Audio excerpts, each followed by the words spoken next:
Hello दोस्तों, मैं आपकी तरह एक स्टूडेंट हूँ और ये हमारे साथ बैठे हैं, उन्हें आप नहीं जानते होंगे। मैं परिचय करा दूँ, ये हमारे प्रिय मित्र हैं। प्रिय मित्र का मतलब है जैसे कि इसका टीचर से समझा हुआ समझ में नहीं आता है तो ये मेरे पास आता है और इसे मैं बढ़िया मित्र की तरह समझाता हूँ। बताए अगर आपको भी समझ नहीं आ रहा अपने टीचर का समझाया हुआ तो मेरी वीडियो आप देख सकते हो। मैं वीडियो अपलोड कर दूंगा यूट्यूब पर फ्री कॉस्ट में। अब मैं मैट्रिसेस का चैप्टर 3 स्टार्ट करने वाला हूं, तो चलते हैं मैट्रिक्स की तरफ। आओ दोस्तों, तो हम मैट्रिक्स पढ़ते हैं। हाँ जी दोस्तों, हम मैट्रिक्स ही पढ़ेंगे। अब आप लोग कहोगे चैप्टर का नाम तो मैट्रिसेस है, लेकिन भाई तुम पागल हो क्या जो मैट्रिसेस को मैट्रिक्स बोल रहे हो? नहीं भाई, मैं पागल नहीं हूँ, क्योंकि मैं इसलिए बोल रहा हूँ मैट्रिसेस एक बहुवचन शब्द है और मैट्रिक्स एक सिंगुलर वर्ड है। मैट्रिक्स कई सारे होते हैं, मैट्रिक्स के बहुत से टाइप भी हैं जिन्हें हम पढ़ने से पहले जान लें कि मैट्रिक्स होता क्या है। मैट्रिक्स एक ऐसा पावरफुल टूल है, मैट्रिक्स एक मैथमेटिक का ऐसा पावरफुल टूल है जो हमारे काम को काफ़ी हद तक सरल बनाता है। तो दोस्तों सभी अपनी अपनी एनसीईआरटी की बुक खोल लीजिए, ये वाली, उसमें निकाल लीजिए चैप्टर 3 मैट्रिक्स। अगर जिसके पास ये बुक नहीं है तो कोई दिक्कत नहीं, वैसे ही आपकी समझ में आ जाएगा जो कुछ भी। वो तो हर एक बुक में दिया और रहता है मैट्रिक्स की डेफिनेशन। तो मैट्रिक्स की डेफिनेशन देखते हैं। A matrix is an ordered rectangular array of number of function. The number of function are called the element और the entire of the matrix. Matrix मतलब ये मैट्रिक्स एक ऑर्डर में रखा हुआ एक रेक्टेंगुलर एरे होता है। जैसे कि मैट्रिक्स है एक रेक्टेंगुलर साइज का एक मैट्रिक्स होता है, ऐसा एक मैट्रिक्स होता है रेक्टेंगुलर साइज का, इसमें कई सारे एलिमेंट रहते हैं। चलो तुम्हें एक और उदाहरण दूं।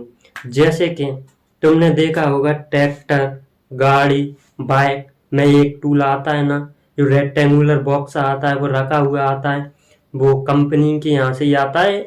ठीक है दोस्तों, तो उसमें कई सारे, उसे क्या बोलते हैं, टूल बॉक्स बोलते हैं। तो उसमें कई सारे वो रखे औजार रखे रहते हैं, जैसे कि उसमें चाबी रखी रहती है, पेचकस, प्लास। ऐसे ये मैट्रिक्स होता है, मैट्रिक्स भी एक बॉक्स की तरह है। इसमें कई सा जो वो गाड़ियों में वो टूल बॉक्स आता है, उसमें चाबी वगैरह रखे रहते हैं। ऐसे ही इस मैट्रिक्स में एलिमेंट रखे रहते हैं दोस्तों, ये एलिमेंट रखे रहते हैं। ठीक है दोस्तों, तो मैट्रिक्स एक टूल बॉक्स की तरह होता है। तुम्हें ऐसा कहीं पे भी ये दिख गया बॉक्स जैसा तो समझ लेना यह मैट्रिक्स है। मैथ की बुक में आपको यह बॉक्स जैसा दिख गया, समझ लेना यह मैट्रिक्स है। तो अपनी बुक सभी खोल लीजिए, क्योंकि मैं तुम्हें नहीं पढ़ा रहा हूँ। हाँ जी दोस्तों, मैं तुम्हें नहीं पढ़ा रहा हूँ, मैं तो सिर्फ तुम्हें ये दिखा रहा हूँ कि हमें कैसे पढ़ना चाहिए। तुम्हें भी कैसे पढ़ना चाहिए, बुक में से हम पढ़ सकते हैं, टीचर की कोई ज़रूरत नहीं है, क्योंकि बुक में सब दिया रहता है दोस्तों।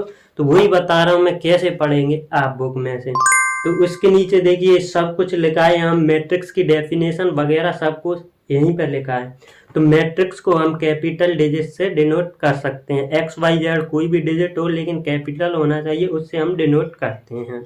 जैसे कि ये कई सारे मैट्रिक्स हैं, एग्जाम्पल देख लीजिए। अब आता है नीचे देखिए ऑर्डर ऑफ मैट्रिक्स। अब मैट्रिक्स का ऑर्डर कैसे पता करें दोस्तों, मैट्रिक्स का ऑर्डर क्या होता है, ऑर्डर ऑफ अ मैट्रिक्स, एक मैट्रिक्स का ऑर्डर क्या होता है। तो हमारे पास ये मैट्रिक्स है, इसमें ये वाली रो होती है, ये रेड लाइन है, ये इसे रो बोलते हैं, और ये ऐसे ग्रीन है, उसे हम क्या बोलते हैं, कॉलम बोलते हैं दोस्तों। तो हम रो को एम से डिनोट करते हैं और कॉलम को एन से करते हैं। तो ऑर्डर को लिखते हैं हम एम इंटू एन की फॉर्म में। इसमें पता लगाते हैं कि कितनी रो है कितनी कॉलम है, उसे ही ऑर्डर ऑफ मैट्रिक्स कहते हैं दोस्तों। हेलो दोस्तों, तो मुझे पता है कुछ लोगों की तो समझ में आ गया होगा, लेकिन कुछ की नहीं आया होगा, तो हम क्विक रिवीजन करते हैं। चलो, तो मैट्रिक्स क्या होता है, एक बॉक्स टाइप का होता है, जिसे हम कैपिटल लेटर से डिनोट करते हैं। जैसे कि ये हमारे पास एक ए मैट्रिक्स दिया है, जिसमें एलिमेंट कुछ भी हो सकते हैं दोस्तों, जैसे 1 2 5 6 0 7 कुछ भी एलिमेंट हो सकते हैं। जैसे कि हमारे पास एक ये बी मैट्रिक्स दिया है, इसमें ये एलिमेंट दिए हुए हैं, तो एलिमेंट कुछ भी हो सकते हैं, लेकिन ये बॉक्स से आकार का दिख जाए आपको, उसे हम मैट्रिक्स बोलते हैं। अब ऑर्डर ऑफ मैट्रिक्स क्या होता है दोस्तों? तो मैट्रिक्स का ऑर्डर ऐसे पता रो एंड कॉलम से पता करते हैं, मतलब जितनी रो होती हैं तो उन्हें लिखते हैं, रो एंड कॉलम की गिनती करते हैं। इसमें रो कितनी है? 2 रो हैं, तो पहले रो को लिखते हैं दोस्तों। 2 रो हैं तो पहले रो को लिखते हैं। 2 रो, कॉलम कितने हैं? 2 ही कॉलम है, तो 2 क्रॉस 2, 2/2 की ये एक मैट्रिक्स है, ठीक है। इसका ऑर्डर है 2/2। अब इसको देखते हैं, मैट्रिक्स बी को देखते हैं, इसमें कितनी रो हैं कितने कॉलम हैं? तो रो हैं दोस्तों 1 2 3 4 रो हैं और 2 कॉलम है, तो ये 4/2 की मैट्रिक्स है दोस्तों। अब इसमें आप बताइए कितनी रो हैं कितनी कॉलम है? तो रो हैं इसमें 1 2 3 रो हैं, कॉलम कितने? 1, 3/1 की मैट्रिक्स है। अब आता है मैट्रिक्स डी, तो इसमें कितनी रो है कितने कॉलम है? रो, ध्यान रखना, रो को पहले लिखते हैं, कॉलम को बाद में, ठीक है दोस्तों। पहले सभी लोग कैसे सीधा चलना सीखते हैं, उसके बाद ऊपर नीचे आड़ा बाड़ा कैसे भी, ठीक है दोस्तों। तो पहले हम क्या लिखते हैं? रो। इसमें रो कितनी है? 1, कॉलम कितने हैं? 1 2 3, कॉलम ऐसे ही तो होते हैं दोस्तों, याद रखना, इसमें कंफ्यूजन नहीं होना है, क्या रो होती है क्या कॉलम होती है, इसको आपको ध्यान रखना है। तो इसमें रो कितनी हो गई? 1, कॉलम कितने हैं? 3, तो ये हमारा हो गया मैट्रिक्स डी का ऑर्डर 1/3। ऐसे ही ऑर्डर पता लगाते हैं, ठीक है दोस्तों। तो दोस्तों अब तुम्हें मैं बता दूं नंबर ऑफ एलिमेंट कैसे निकालते हैं, ठीक है। Number of element, number of element निकालते हैं, जितनी रो हैं हमारे पास, इसमें रो कितनी है, जैसे कि इस एग्जांपल में देखिए हमारे पास रो कितनी है? 2 रो इंटू कितने कॉलम है? 3 कॉलम है, तो हमारे पास टोटल एलिमेंट कितने निकल के आ गए? 6, ठीक है दोस्तों। अब कुछ लोग कहोगे अरे भाई इसका फॉर्मूला क्या बता रहे हो नंबर ऑफ एलिमेंट का, हम गिन के ही बता देंगे जे 1 2 3। अरे भाई वो तो पता है, तुम होशियार हो, लेकिन ये तो हमारे पास छोटा सा मैट्रिक्स है, क्या पता बड़ा आ जाए, बहुत बड़ा भी मैट्रिक्स हो सकता है। तो नंबर ऑफ एलिमेंट निकालने का यह फॉर्मूला है, ठीक है दोस्तों।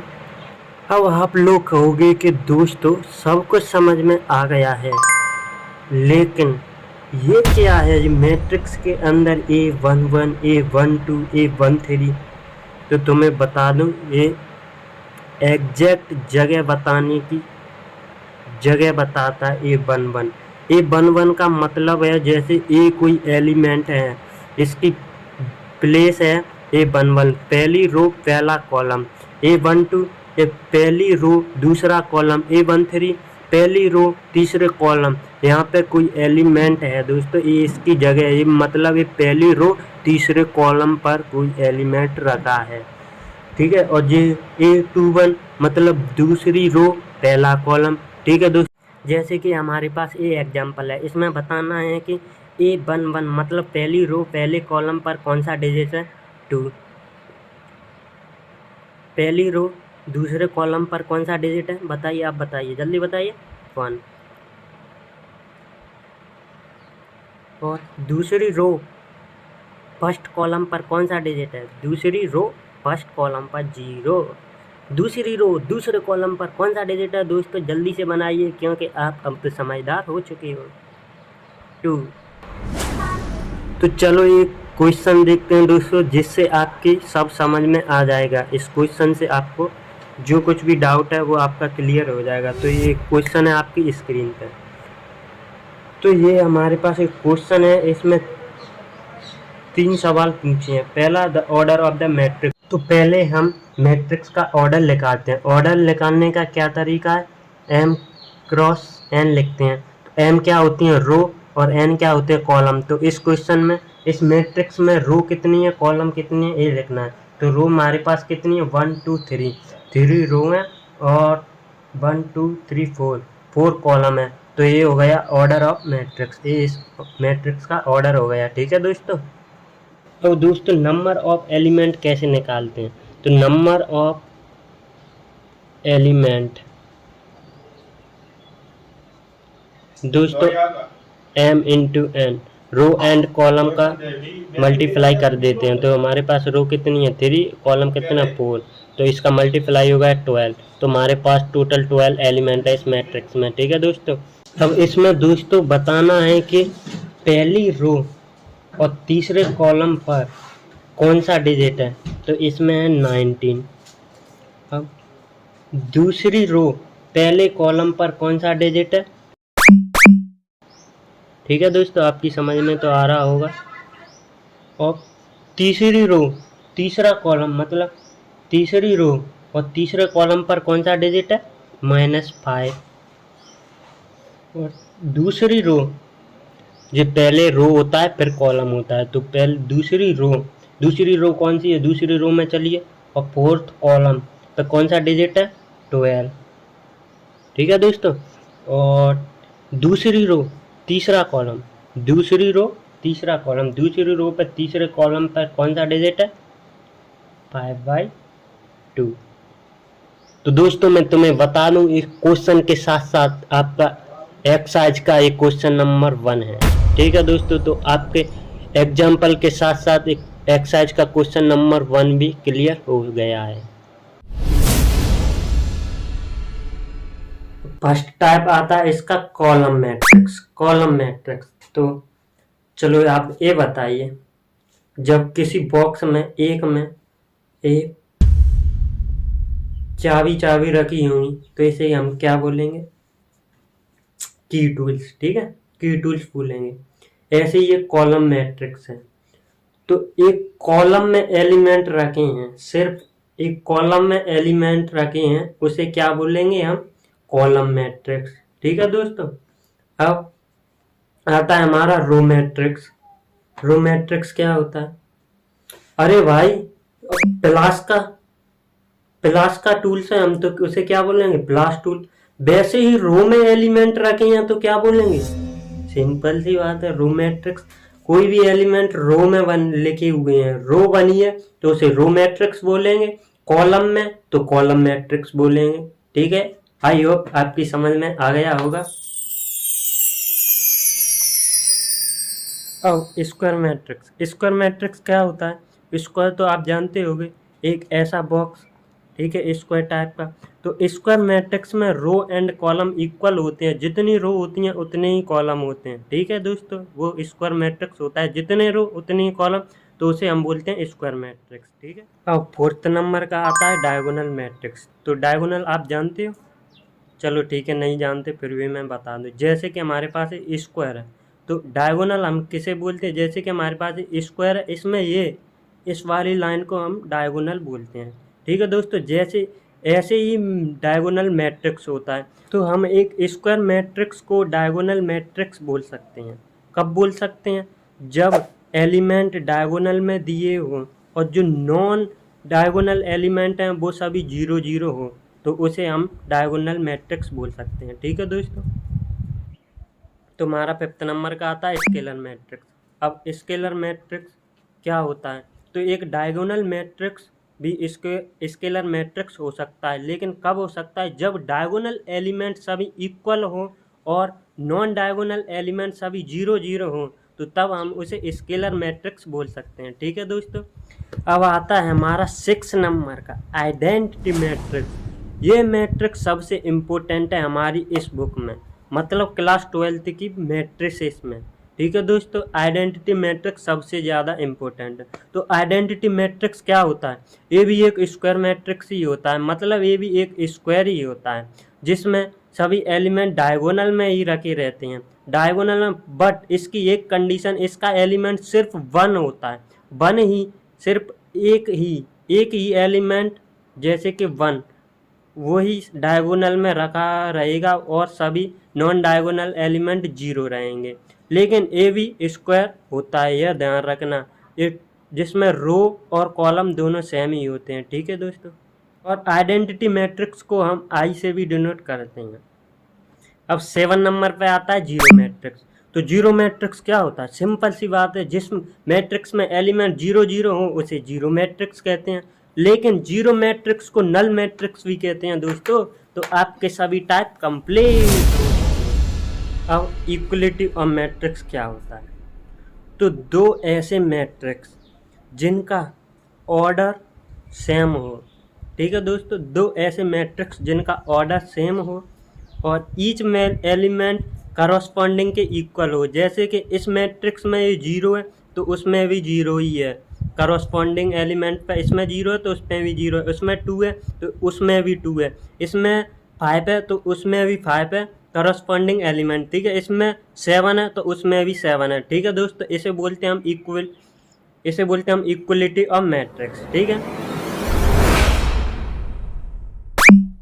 हेलो तो प्रिय मित्रों, कमेंट में ज़रूर बताना मैंने जो कुछ भी तुम्हें समझाया वो समझ में आया या नहीं आया। अगर नहीं भी आया तो घबराने की कोई बात नहीं है, क्योंकि मैं अगली वीडियो में एक्सरसाइज के क्वेश्चन करवाऊंगा, ठीक है। तो उससे आपको सब कुछ समझ में आ जाएगा। लेकिन सबसे पहले चैनल को सब्सक्राइब कर लेना, जिससे मेरी वीडियो सबसे पहले आपके पास आए, ठीक है दोस्तों। हाँ, एक और कमेंट में ज़रूर बता देना मैं अगली वीडियो लाऊं आपके लिए या नहीं लाऊं, ठीक है दोस्तों। Bye bye, tata, see you.